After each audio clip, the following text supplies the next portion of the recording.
नमस्कार मित्रांनो. आज सकाळी मनीला घेऊन आलो नव्हतो. त्याच्यामुळं मनी पहा मागून कशी पळत, पळत, पळत, पळत येऊ लागली. काय म्हणे? कसं काय उशीर झाला तुला आज? हं? का? तिची झोप झालेली नव्हती. त्यामुळं ती मागून एकटीच जोरानं आवाज देत, देत, देत, देत, देत आली बघा. लईच हुशार आहे आमची मनी हां. चलाच.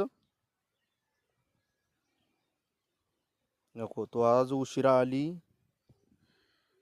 त्यामुळं मी आता रनिंग करून आलेलो आहे. चल वापस. 6:15 झाले आता आणि मनी भरपूर उशिरा आल्यामुळं तिला आता मी वापस घेऊन चाललो. चल बाई. तिचं आमच्या मनीचं नाव चकुली आहे.